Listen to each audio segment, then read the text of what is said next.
Bonjour à tous et bonjour à Jenna qui nous rejoint aujourd'hui. Coucou Elise, bonjour à tous.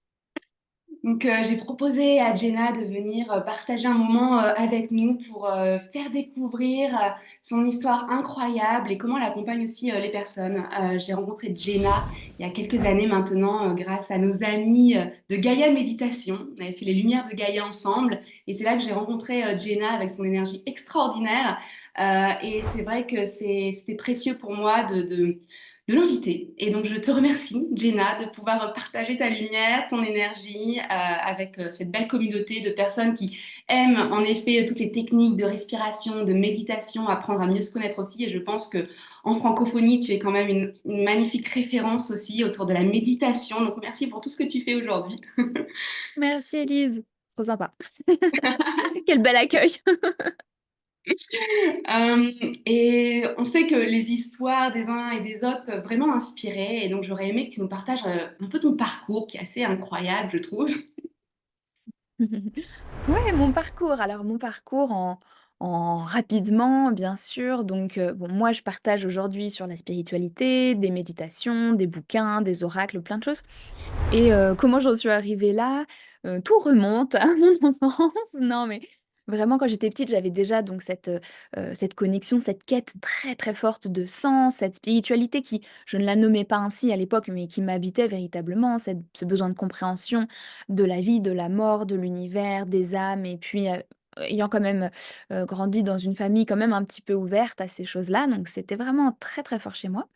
Et ça m'a habité toute, mon enfance, ma jeunesse, mon adolescence, mais bien vite, je l'ai mis de côté dans une petite boîte. J'ai évité d'en parler parce qu'évidemment, c'est pas des sujets qui sont abordables et abordés, beaucoup dans notre société, pas forcément évident et puis, et aussi parallèlement à ça, j'étais, très forte à l'école, voilà la petite intello, vous voyez, comme on pourrait, dire aujourd'hui. C'était souvent l'étiquette qui m'était donnée et donc en fait, c'était amusant parce que paradoxalement, les 2 ne semblaient pas coller et les quelques fois où je parlais un petit peu de cette spiritualité et cette foi et cette connexion, cette intuition que j'avais à l'intérieur, c'était vraiment, très mal perçu et on me disait: «Mais voilà, je pensais que tu étais plus intelligente que ça, croire à des bêtises» et cetera. Donc bref, j'ai vraiment mis ça de côté pendant longtemps et j'ai suivi un beau parcours, d'études et cetera, de communication. J'ai fait de la science politique, voilà donc c'était très intéressant jusqu'au jour où véritablement, je commençais à sentir que, le chemin que j'étais en train de prendre, même s'il nourrissait fortement mon intellect et c'est quelque chose d'important aussi dans la vie, eh bien, il commençait à aller à l'encontre de mon âme qui s'éveillait à l'intérieur de moi et puis qui me faisait me sentir pas à ma place, un peu paumée, j'étais super jeune et je me disais: «Mais en fait, est-ce que c'est ça ma vie? Est-ce que c'est dans cette direction que je vais?» J'avais une envie depuis toujours de faire quelque chose qui a du sens, donc j'avais exploré différentes voies. Après j'ai fini par, je m'étais dit: «Voilà, on va faire de la communication pour, partager des beaux messages». Après je me suis dit: «Bah non, non, faut changer de système, on va faire de la science politique». Et voilà et aller directement dans les institutions, dans le système. Alors je me suis dit: «Ouh là, non, c'est pas pour moi», même si c'est très intéressant et après j'ai commencé à sentir qu'il y avait cet appel à l'intérieur de moi, mais c'était très flou et puis un jour, pendant une séance de coaching que je recevais pour la première fois de ma vie et et en fait, tout d'un coup, mon âme a eu l'espace pour s'exprimer et vraiment ce qui était sorti, mais vraiment, de moi toute seule, sans presque avoir besoin qu'on me pose des questions, c'était, en fait, là, il faut que j'accepte ma mission de vie. Mais j'avais aucune idée de ce que c'était. Enfin, vraiment, j'étais à des années-lumière de me dire: «Je vais partager sur internet». Enfin, vraiment, faut pas s'imaginer ça.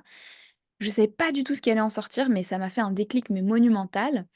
Vraiment, mon corps se met à trembler, il y a eu de la chaleur, c'était super fort et cette nuit même, tout a commencé, on va dire, officiellement puisque, à partir de ce moment-là, j'ai été réveillée toutes les nuits pendant des mois pour canaliser des messages que je recevais où il fallait absolument que j'écrive. Je remplissais des carnets, voilà. En fait, tout d'un coup, tout s'est accéléré. Je pense que là-haut, ils se sont dit: «C'est bon, elle a dit OK, elle est prête» et en fait, vraiment tout petit à petit, j'ai commencé à ouvrir un blog et à partager ces messages, mais parce que j'avais cette guidance. Au début, j'étais hyper réticente, puis après ça a été sur YouTube et cetera. Bon, ça s'est fait progressivement, mais finalement assez vite et il y a eu un effet boule de neige, ça j'ai eu des super retours rapidement, vraiment des opportunités enfin tout s'est ouvert assez, rapidement honnêtement.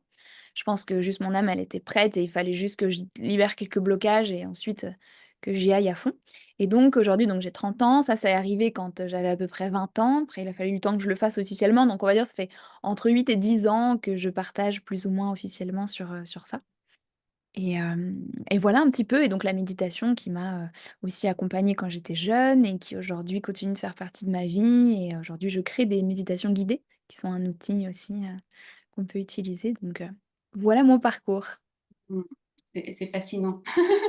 Ça fait forcément écho aussi à mon histoire parce que donc, moi j'étais, enfin ouais, biologiste de formation, donc dans un domaine très scientifique, très cartésien et quand j'ai commencé à découvrir aussi ce domaine un peu plus subtil et spirituel, j'ai eu un espèce de conflit intérieur, et moi c'est par la voie du yoga notamment que tout ça s'est ouvert. Du coup, je me demandais, est-ce que toi, tu avais déjà des pratiques, toi, plus jeune, de yoga, de méditation, des choses qui t'ont accompagnée sur ton chemin en termes de pratique? Mmh.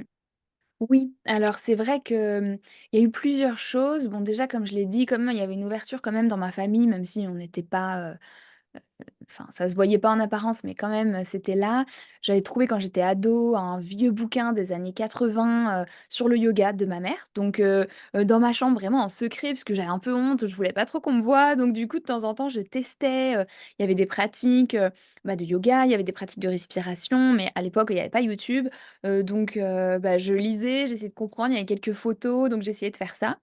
Moi, j'étais aussi absolument fascinée, par, l'Inde et notamment Gandhi, j'étais fan quand j'étais ado, une de mes grandes figures, d'inspiration et du coup, bon, lui, il parlait pas directement de la méditation, enfin, parfois, mais en fait, heu, forcément étant un hindou et donc je me suis aussi beaucoup intéressée, aux pratiques de l'hindouisme, aussi au bouddhisme, donc j'ai commencé à faire la méditation, mais vraiment sans guidance.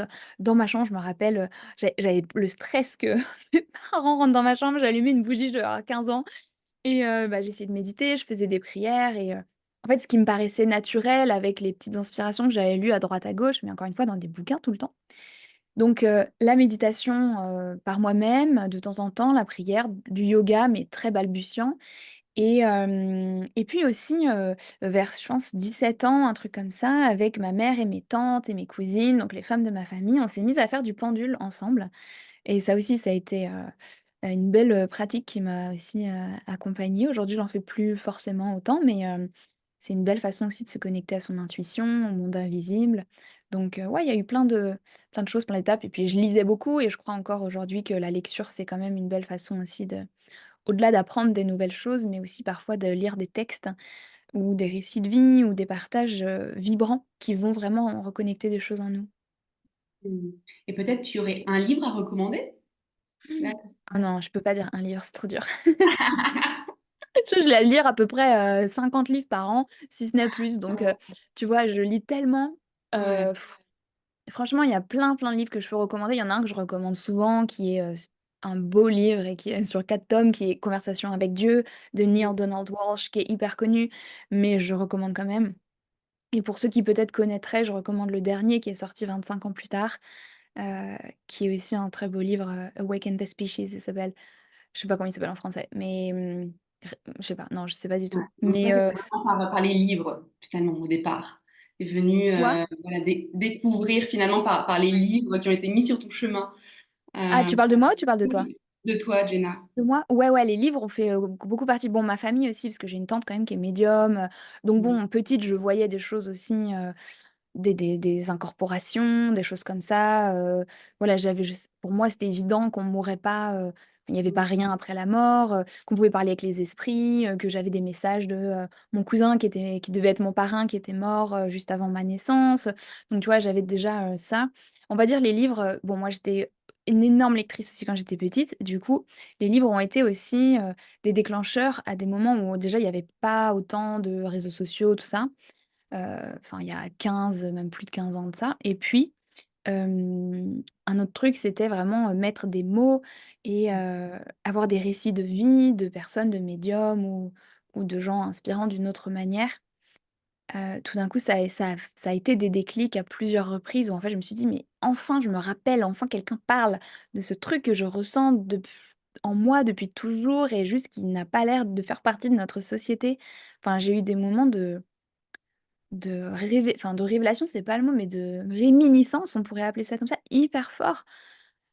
À différents moments de ma vie, à travers des livres qui sont tombés, sous mes mains un peu par hasard, le livre d'Alan Kardec aussi, du coup qui est très vieux, qui s'appelle Le Livre des Esprits, qui est aussi une référence, qui date du 19e et qui, a, ouvert la voie, de du spiritisme en France et même partout dans le monde, même au Brésil et tout, et qui est un livre de questions-réponses avec des esprits.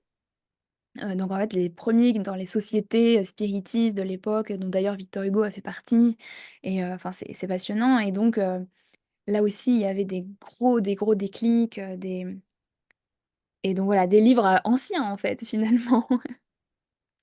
Ouais. Et du coup, je me demandais aujourd'hui, est-ce que toi, dans ton quotidien, tu mets en place une pratique régulière de méditation, d'exercice peut-être de respiration ou autre? Oui, j'ai pas de discipline, rigide, j'ai Ouais. jamais eu, mais j'ai des phases, j'ai des périodes et j'écoute aussi, les besoins. Je pourrais quand même conseiller parfois, à des personnes d'avoir une espèce de discipline parce que je trouve que la discipline, c'est important. J'ai assez de discipline dans ma vie, on va dire, dans le sens où, je suis aussi souvent dans un état méditatif, dans la journée, différents moments, sans forcément m'asseoir, fermer les yeux, mais parce que je suis habituée à être aussi, je pense, en contact, en connexion intérieure et cetera. Mais oui, oui, je j'ai une pratique méditative quand même, régulière. Hem, donc ça va être pour moi souvent des méditations plutôt en silence quand même. Parfois je mets une musique de fond. Parfois je fais mes méditations guidées. C'est pas toujours évident de s'écouter sa propre voix et puis bon là j'ai aussi le l'esprit un peu de l'entrepreneur ou de la personne qui partage, donc qui va voir les détails, donc c'est pas toujours évident, mais quand je le fais, c'est quand j'ai des besoins précis sur une thématique et j'ai créé la méditation parce que c'est un truc que je voulais avoir pour moi comme ressource, donc je fais ça aussi et et puis, oui, on parlait de, bah, forcément ici sur ta chaîne de respiration. Alors moi je suis pas du tout une experte en respiration, on disait tout à l'heure avant de se connecter, mais de temps à autre, j'ai quand même des pratiques de respiration qui m'aident, notamment, certaines respirations de pranayama, de yoga et puis de temps à autre, un petit Wim Hof aussi, c'est pas mal. Donc ouais, ça fait partie de mes et puis bien sûr, bon, le mouvement, il y a plein de choses. L'écriture aussi fait beaucoup partie de mes pratiques. Ouais. Est-ce qu'il y a, donc on le sait, hein, dans la voie du yoga, on en parlait, c'est la respiration arrive avant la méditation, parce que souvent, voilà, la méditation, c'est un peu plus avancé, on va dire, comme pratique, parce qu'on a notre mental qui part un peu dans tous les sens. Donc la respiration, des exercices de concentration vont nous aider à pouvoir justement diriger notre mental.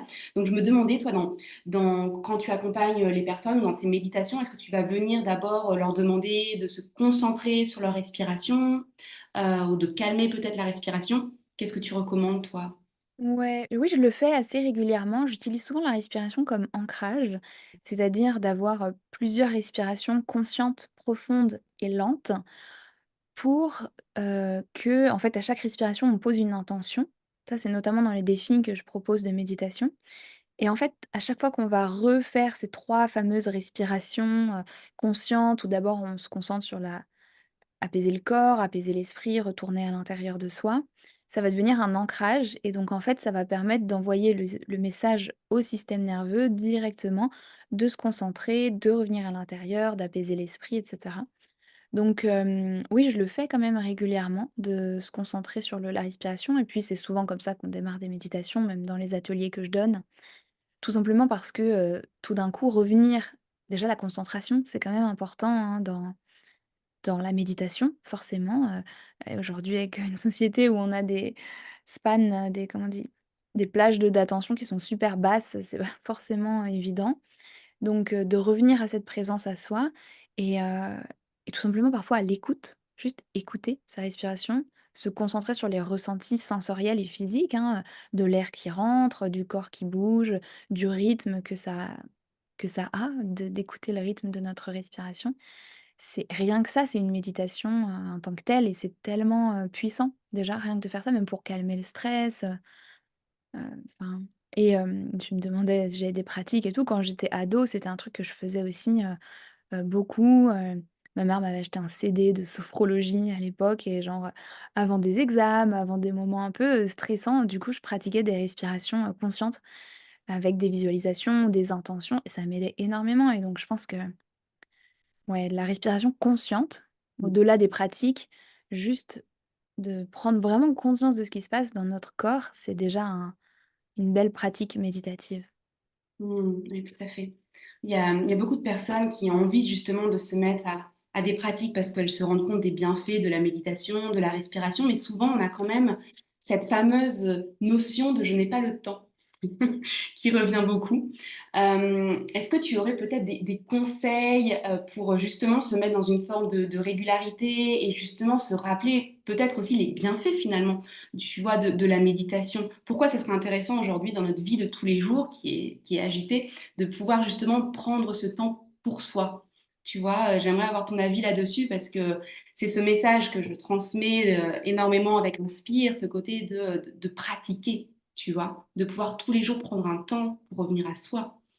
Donc, est-ce que tu aurais des astuces pour aider les personnes justement à se mettre en régularité? Oui, bon, déjà, je pense que, plus on pratique, bon, je vais répondre après à la question, mais plus on pratique, plus on savoure les bienfaits et plus ça devient, pas addictif, mais ça devient vraiment, quelque chose, qu'on apprécie et qu'on a envie de garder au quotidien dans sa vie. Donc je pense que ça, c'est la première chose et je pense que, c'est avoir aussi, la raison pour laquelle on a envie de faire ça parce que en fait, souvent, ce message de régularité, de discipline ou de méditation quotidienne, il est complètement compris par le plan mental, mais complètement et donc on est complètement d'accord, bah, oui, c'est sûr, c'est comme, je sais pas, manger pas de sucre, on est d'accord, OK, c'est meilleur pour la santé. Pour autant, qui le fait réellement? Bah, peu de gens. Parce que finalement, on n'a pas vraiment envie aux autres plans, au plan émotionnel, parce on aime notre mode de fonctionnement, on s'y sent en sécurité et puis, ça n c'est aussi l'évitement de l'inconfort et méditer, respirer en conscience, ça génère une part d'inconfort parce que tout d'un coup, bah, on est face à ses pensées, à chaque fois qu'on s'arrête, on pense à moi y compris, hein, tout ce qu'on a à faire et donc on a envie de passer à l'action et c'est pas très agréable dans une certaine mesure, on va dire. Il y a vraiment cet inconfort qui est là. Et donc, comment, transmuter cet inconfort? C'est d'avoir une volonté, une motivation et même, un amour plus profond, plus paisible peut-être, de la raison pour laquelle on fait les choses qui est, si enveloppant à l'intérieur de nous que ça, dépasse cet inconfort, hein. Peut-être c'est vraiment une histoire de balance et il y a quelque chose que je fais depuis plusieurs années qui sont des défis de méditation guidée, qui sont gratuits plusieurs fois dans l'année et du coup qui ont, aidé vraiment des dizaines de milliers de personnes à se lancer dans la méditation, parce que tout d'un coup, c'est plus fun. Il y a la guidance aussi, donc je recommanderais vraiment de faire des choses guidées comme des exercices de respiration avec toi, avec Léo, avec Inspire, des méditations guidées qu'ils peuvent trouver ailleurs. Parce que tout d'un coup, le coût, on va dire, que ça nous coûte quoi de se lancer est moins important et d'y trouver, du fun et de savoir, voilà, pourquoi on fait les choses. C'est pas juste parce que c'est bien, hein, mais par exemple, on peut imaginer, d'accord, on va reprendre l'exemple du sucre, même si moi-même je mange du sucre, hein. Mais, par exemple, on pourrait se dire: «OK, bon, bah, je sais que c'est bien, mais j'ai pas vraiment de motivation». Mais le jour où on vous dit, je sais pas, quelqu'un essaie d'avoir des enfants et on lui dit: «Non, je sais pas, vous avez du diabète» ou j'en sais rien, «il faut vraiment arrêter», la motivation est plus forte. Le jour où on vous dit, «Bon, bah, là, vous avez une pathologie qui vraiment demande à, monitorer le niveau de sucre, ça va être important de réduire», bah, on a une motivation qui est plus forte. Donc c'est aussi à nous de trouver peut-être, pourquoi est-ce qu'on fait ça? Est-ce que c'est juste pour lâcher prise, pour aller mieux dans sa vie? Est-ce que c'est vraiment un moyen de moi, par exemple, ma motivation depuis mon enfance, ça a toujours été de me connecter à mon âme et de m'élever spirituellement. Je sais que peut-être certaines personnes, ça va pas vraiment leur parler, mais c'est si fort en moi, ce besoin de connecter avec là-haut, hem, que, finalement ça m'a toujours, guidée et ramenée à ces pratiques de connexion intérieure. Donc à chacun de trouver, son pourquoi, des choses qui l'animent profondément. On peut aussi ah désolée, je parle beaucoup, mais on peut aussi, dédier sa pratique à quelqu'un et ça, c'est quelque chose qui est beau et puissant. Ça peut être une espèce de prière, sans parole. Par exemple, on dit: «OK, voilà, je dédie cet inconfort, ce moment de méditation, à quelqu'un que j'aime, à une situation qui a besoin d'être réglée», ouais, vraiment comme une offrande et ça, c'est très beau aussi et ça aussi, ça peut nous motiver d'une certaine manière. Merci pour ce partage parce que forcément, c'est exactement aussi ce qu'on transmet, notamment pour le bain de glace. Tu sais, ce Mmh. fameux pourquoi je vais aller m'immerger dans le froid qui apparaît comme un inconfort. Et donc aujourd'hui, le pourquoi on fait les choses, ça nous aide. Ça nous aide à transcender aussi ces formes d'inconfort quand on sait qu'il y a des bienfaits quelque part du deuxième degré. Des fois, on ne voit pas les bienfaits tout de suite. Et donc, j'aime aussi à rappeler que le pourquoi peut varier en fonction de la journée aussi. On peut avoir un pourquoi qui nous guide tout au long de notre vie quelque part, mais c'est vrai que tous les jours, quand je pratique le froid, bah, je me remets face à moi-même. Parce que mine de rien, c'est tous les jours un petit challenge. Même si mon corps connaît, même si voilà, mon être sait que ça me fait du bien, il y a quand même ce côté d'aller rencontrer de nouveau le froid. Et donc, j'ai un pourquoi qui va être un pourquoi de bien-être, un pourquoi de confiance, de victoire. Donc, merci de nous rappeler que dans la méditation aussi, c'est intéressant d'avoir ce fameux pourquoi on fait les choses. Et finalement, je pense, c'est se ramener au sens que l'on met dans ce que l'on fait, dans comment on vit notre vie aussi, et de sortir d'une forme de mécanicité et d'automatisme. Mmh. Eh Donc, oui. hmm. Et je pense que juste pour rebondir sur ce que tu dis, vraiment je pense que c'est un peu un problème de notre société, cette fuite à tout prix de l'inconfort, qui fait qu'en fait, c'est complètement antinomique avec, bah, le chemin de développement personnel, spirituel, l'épanouissement, la réalisation de soi, qui passe nécessairement par de l'inconfort. Et je dis pas de la souffrance, je dis de l'inconfort. C'est sortir de sa zone de confort justement, c'est prendre des risques, c'est se rencontrer, c'est faire des choses pas évidentes, c'est se faire être face à soi-même, se voir vulnérable, et c'est comme tu as dit, c'est ce que je pensais à la fin de mon partage de tout à l'heure. Chaque jour, ça peut être aussi une motivation différente, une raison différente. Et ouais, et je pense que aussi de se familiariser avec le léger inconfort, c'est important. Et aujourd'hui, tu vois, on est tellement dans une société de confort que on crée des situations volontairement et consciemment pour se mettre dans l'inconfort. Il y a quelques années où dans d'autres mondes, pas besoin de ça pour être dans l'inconfort. Donc on a ce luxe aujourd'hui, on peut le voir comme ça. Jenna, donc voilà, je me demandais quel était ton conseil pour aider les personnes à pouvoir aller un peu plus dans leur authenticité et déployer leur potentiel. Tu vois, nous, on a beaucoup de personnes qui viennent à nous parce qu'elles ont envie d'apprendre à mieux se connaître grâce à des techniques comme la respiration, le froid. Et donc, quels seraient, toi, tes conseils pour les aider à justement suivre un peu plus leur intuition? Parce que quand même, toi, tu as réussi à suivre, enfin, tu suis ton intuition. Mmh. C'est une bonne question, c'est une grande, question aussi. Je dirais, justement, déjà tu parles d'intuition, il y a 2 mots qui me viennent à l'esprit, c'est le sens et l'intuition justement. Le sens dans l'idée de quand on cherche à justement déployer son potentiel, se dépasser et cetera. OK, mais pourquoi? Et je pense que comme on disait juste avant, on se connectait à son pourquoi, mais quel est le sens qu'on donne à ses actions? Quel est le sens que l'on donne à sa vie finalement? Quelles sont les valeurs? Quelles sont, si on devait transmettre un message, à travers notre existence, quel serait-il? Pourquoi est-ce qu'on se lance aussi dans certains projets? Je trouve que le donner du sens à nos actions aussi, triviales, mondaines soient-elles ou alors des grands projets de vie, c'est, aussi ça qui nous permet de nous connecter à notre authenticité parce que c'est dans notre cœur, c'est dans notre âme que se trouve aussi l'élan d'être, d'être venu s'incarner, d'être venu vivre cette vie et se dire: «OK, j'ai envie de vivre cette existence, de dépasser les challenges, de, me transformer, de m'épanouir, de me réaliser, de comprendre qui je suis». Ça, c'est incroyable et ça passe dans tous les aspects de notre vie. Donc je trouve donner du sens ou en tout cas se questionner sur le sens que l'on souhaite, donner et c'est pas une mince affaire, hein, c'est pas une mince question. Mais je trouve que cette quête de sens, elle nous amène vers, des transformations, des prises de conscience incroyables et puis l'intuition, dans son entendement le plus large qui serait véritablement cette idée d'aller se reconnecter à sa sagesse intérieure, à sa guidance, hem, à vraiment, cette petite voix qui nous élève et qui nous permet de cheminer, pas toujours dans le confort et dans la facilité, mais justement vers la pleine réalisation de notre être, vers une compréhension plus élevée, vers une élévation hein, de tout notre être.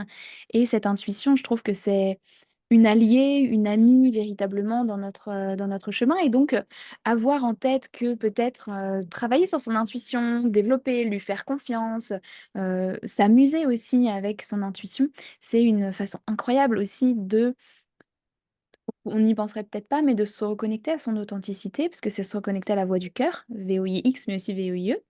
Et Et en fait, c'est là aussi que réside une des voies pour déployer notre potentiel, dans notre intuition qui va nous dire: «OK, peut-être que maintenant tu peux te lancer dans ce projet qui paraît un peu fou, mais qui va te faire grandir exactement comme c'est juste pour toi». Mmh. Ouais, tout à fait, merci.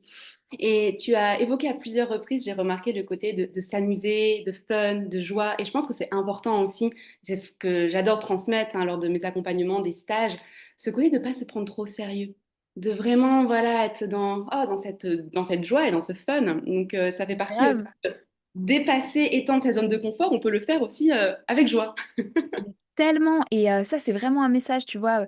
Quand on commence à écouter son intuition ou ses guides ou enfin voilà, on l'appelle comme on veut, mais heu, il y a tellement de joie, il y a tellement de fun et puis aussi l'humour, c'est le meilleur contre-pied à l'ego, au à l'anxiété, à l'angoisse, à la pression qu'on peut se mettre, au sérieux parfois de OK, faut tout bien faire, faut réussir, faut rester un quart d'heure dans le bain froid, faut méditer 2 heures par jour comme un moine. Genre non, enfin OK, si ça vous fait si c'est fun pour vous, mais je trouve que cette notion de fun, d'humour et de lâcher prise aussi, ça fait partie de la voie spirituelle. Ça aussi, ça fait partie de l'authenticité, du dépassement de soi, d'une manière où en fait, ça permet de pas, laisser notre ego prendre la place et peut-être s'attribuer certains, challenges qu'on aurait dépassés comme, quelque chose qui nous rendrait meilleurs que les autres, plus important ou quoi. Et ouais, je trouve que l'humour, le fun, le jeu, c'est un des meilleurs alliés qu'on a sur notre route pour avancer et pour grandir, vraiment. Mmh, Et pour tellement. dépasser certains défis aussi. Oui, oui, tout à fait. Mmh. Je propose que, si ça te va, qu'on puisse clôturer tranquillement avec, une pratique guidée de ta part. C'est très précieux, je voulais vous partager ça aussi. Avec joie, avec joie. Donc je vais proposer une petite méditation guidée, rapide, pour ceux qui sont là. Donc je vais vous inviter, tous à fermer les yeux, à vous installer, simplement assis là où vous êtes. Ça prendra peu de temps, mais prenez-le comme un cadeau que vous vous offrez aujourd'hui. Bien sûr, je vais vous inviter à poser votre attention sur votre respiration, simplement comme on viendrait regarder un paysage qui déroule par la fenêtre d'un train ou un film calme qu'on verrait au cinéma. On vient simplement poser son attention, observer.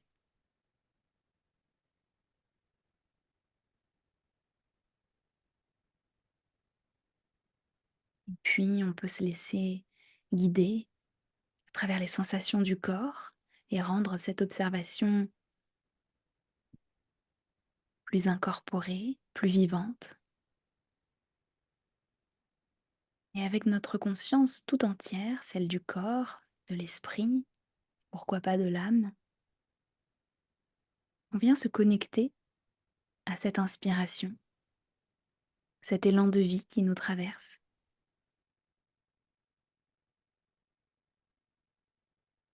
sans en changer le rythme,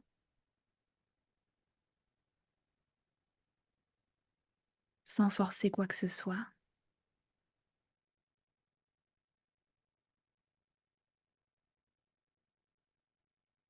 Et puis, avec une pincée de joie et de fun, on vient approfondir un tout petit peu cette respiration, comme si on augmentait le volume avec un petit curseur de peut-être 20%. Et on vient simplement la rendre plus ancrée, plus profonde dans le ventre, un peu plus lente.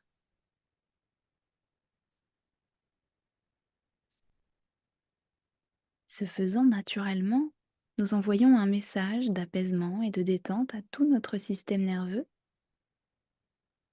mais aussi à notre esprit et à nos pensées qui peut-être s'agitent.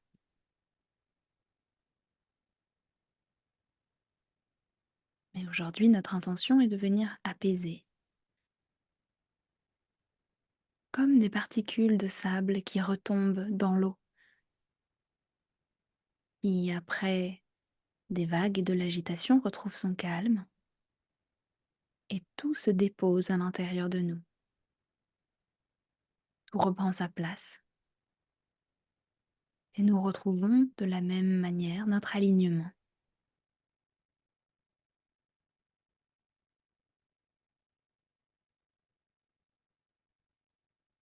On peut d'ailleurs continuer à se connecter à cette notion d'alignement, cette idée qu'à l'intérieur de nous, notre âme, notre cœur, mais aussi nos pensées, nos paroles et nos actions sont alignées, sont justes, sont cohérentes entre elles, que notre être vibre l'harmonie, la congruence, et que de cette manière, en ayant cette intention d'alignement plein, total, dans tous les espaces de notre vie, nous pouvons apporter plus de fluidité, d'harmonie dans notre existence et aussi nous pouvons pousser, nous pouvons grandir et nous élever avec plus de facilité puisque nos racines sont bien ancrées dans le sol. Le tronc de l'arbre que nous sommes est bien droit et nous pouvons donc accéder à des altitudes plus élevées, à davantage de lumière et étendre nos branches intérieures, nos feuilles imaginaires, toujours plus loin.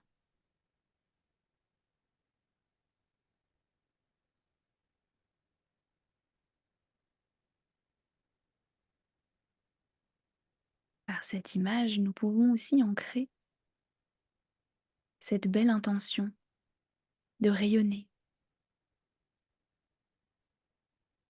dans notre existence, dans nos projets, mais aussi dans notre corps, dans notre santé.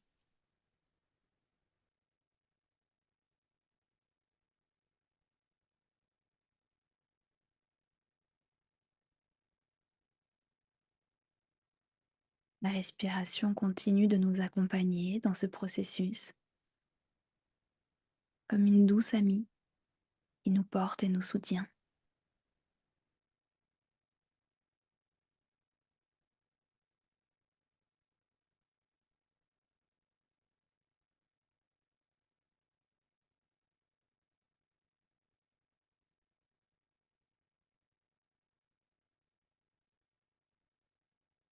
Et puis avec un grand sourire intérieur, comme si toute notre âme, notre cœur et nos émotions déployaient ce beau sourire intérieur et pourquoi pas que celui-ci se reflète aussi sur notre visage. Nous allons suivre le fil de cette respiration et nous souvenir que cette respiration prend corps, qu'elle nous traverse, qu'elle amène de l'oxygène dans tout notre corps et nous allons ainsi poser notre attention sur notre corps, de nos pieds à la tête, passant par tous nos organes et nos membres, juste sentir ce corps vivant, ce corps éveillé.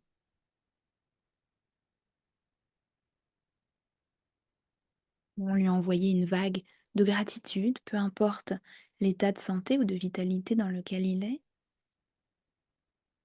ainsi que peut-être une pensée de bénédiction, de remerciement, comme une prière pour son corps.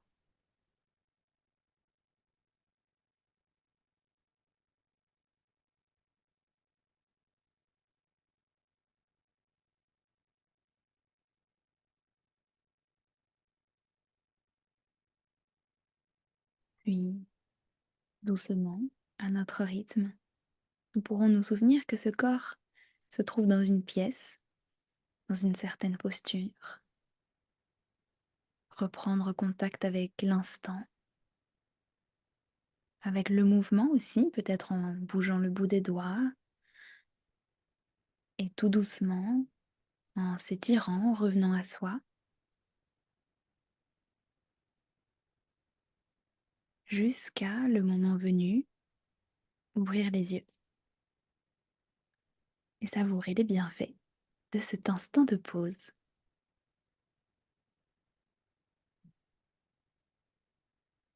Merci Jenna. Mmh, Merci Alice. précieux. Je vous invite à refaire cette pratique autant de fois que vous voulez.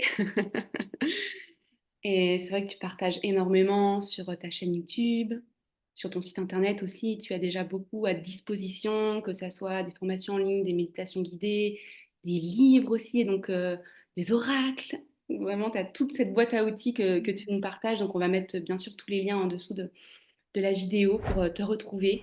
Est-ce qu'il y a autre chose que tu souhaitais partager pour clôturer tranquillement? Non, voilà, le fait qu'on j'ai beaucoup de choses gratuites, vraiment beaucoup à disposition. Des petits programmes gratuits, des vidéos comme tu l'as dit, des podcasts, vraiment beaucoup d'outils, des méditations et donc pas hésiter à aller explorer, à aller tester des choses, sur mon site, sur ma chaîne YouTube et cetera.